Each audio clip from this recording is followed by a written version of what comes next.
Hey guys, welcome to Star Wars 101. Today we're going to be covering a little bit of the origin story of Asajj Ventress. As always, if you guys enjoy this video, then hit the like button, hit the subscribe button, and leave a comment down below telling me what your favorite part of this character is or just what you think of her. So with all that said, let's dive in.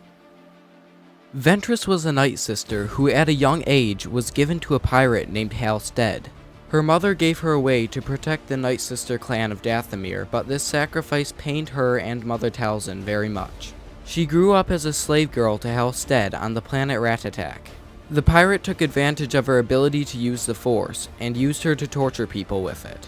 One day, in a bloody battle with Weequay raiders, her master Hal Stead was killed, leaving the 6-year-old orphaned. Asajj was angered and frightened by the death of her master and guardian, and lashed out at the raiders in a rage by force pushing them back. However, caught up in the fight, there was a Jedi named Kai Narek. He was a member of the Jedi Order sometime before the galactic event known as the Clone Wars broke out. When he was just starting out as a Jedi, he had originally hoped for Master Dooku to take him as his apprentice, but he had instead chosen another young Jedi named Qui-Gon Jinn. Shortly after becoming a Jedi Knight, Narek somehow became stranded on Ratatak. He saw Asajj use the Force, and after the raiders were disposed of, took her under his wing. The two trained together on Ratatak as master and apprentice, and soon began to form a strong bond. Kai was a good master and trained her in the Force well. However, it would all come to an end 10 years later when Osika Kursk, a local male Volok warlord, ordered his death due to the reason that he wanted Asajj to fight as a gladiator in his arena.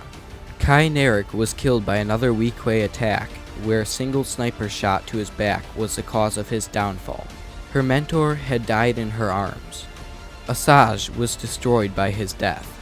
She took his bloody lightsaber and hunted down Kursk, killing everyone she could, but when she got to the warlord himself, she was caught off guard by a trap they set up for her.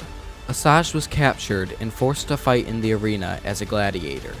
After a while of suffering for the entertainment of others, Count Dooku attended one of her fights and sat with Kursk. Dooku had told Kursk he was looking for an assassin, but didn't mention he already knew which of the fighters he wanted. Shortly after the fight, Dooku severed the head of the warlord from its body with his crimson blade in front of Asajj. She was extremely surprised as the head bounced down into the arena in front of her. However, she couldn't feel relieved or even glad about the death of this man that put her through so much pain, but instead felt cheated, like this person with fancy clothes drinking wine had stolen her revenge. She wanted to be the one to kill him. She flew towards Dooku, blades drawn and full of hate. She thought that the old man in front of her would surely be no match for her, especially since it was 2 blades against 1. Though, Dooku gave no ground and easily blocked every single blow she dealt. Finally, he ended the confrontation by sending a blast of Force lightning at her. She felt like every atom in her body was being torn apart and knew then and there she was no match for this old man's dark magic. The lightning caused so much physical and mental pain that she blacked out, though she didn't remember passing out or even dropping her lightsabers. The last thing she remembered was the horrible feeling of the attack. At last, after the painful demonstration of power, she gave in and let Dooku train her to become the assassin he needed. Ventress didn't know much about him yet, and didn't even know about his past as a Jedi, or that he became a Sith. Although, when training with him, she heard a voice calling out towards her. Soon Ventress realized that the voice she kept hearing was none other than her former master, Kai Narek. After this realization, the voice was not just an occasional appearance like Obi-Wan with Luke, but Asajj and Kai would have full conversations. The voice rarely ever left her. It was like a constant dialogue in her head. He would try to steer his former apprentice away from her dark path and bring her back to the light. Although, despite his efforts, she would mostly try to quiet him. In one conversation, Kai told her that she didn't have to kill all of his attackers, but already aware of this, she responded with, "Hate leads to suffering, and suffering leads to the dark side. And you know what? Yes it does, and I for one like it here." Kai continued to warn her that she would become lost, but Asajj didn't care and even called him a fool. Ventress instead leaned more towards Dooku's teachings, trying to learn as much as she could from him.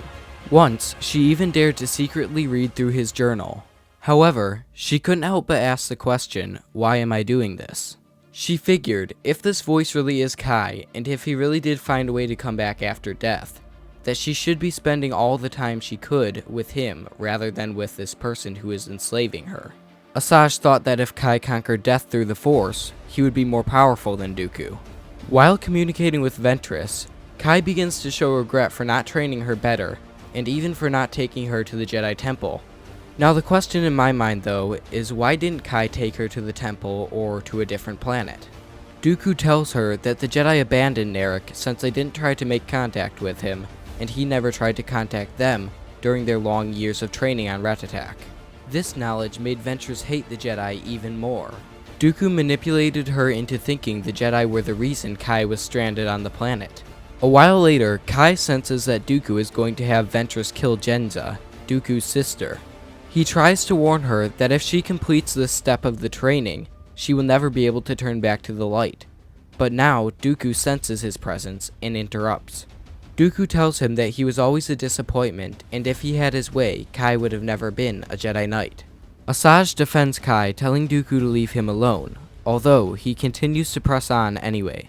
He begins to tell Narek that people died because of him, and that when the Council called for his return, he fled instead of facing the consequences. He says, "You exiled yourself on a dust world and convinced yourself it was a crusade. This is the man you've chosen as your conscience, my assassin," he said. "This is your hope? Are you like him? Will you run?" Asajj does run, but Dooku follows her in the Force, and through the Force leads her back to Ratatak, to the moment when Halstead, the pirate who raised her, died. Halstead was currently trying to get Ventress to safety when all of a sudden, Kai ambushes him, trying to save Ventress from him. This means Kai, her former master, and the man she looked up to for so long, had killed the person who was like a father to her, and not the pirates. This put her in despair. Then she hears Dooku saying that the voice wasn't real, that Kai died on Ratatak, and that no one comes back from the dead.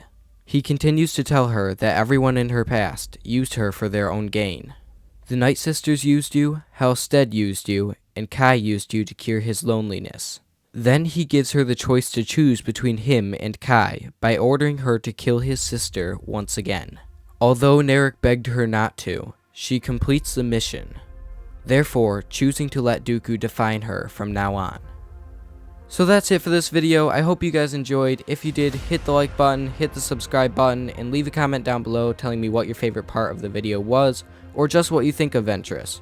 But also, before I end this, I just wanted to say I know it might have been a little confusing around the part where Dooku is talking to Kai, but to me it seems like he must have made a very big mistake, a very grave mistake, and it caused a lot of innocent lives, possibly even Jedi, to be killed, and he fled, therefore acting like a coward.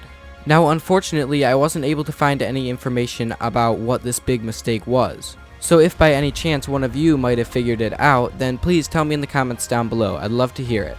But other than all that, thanks for watching and have a great day.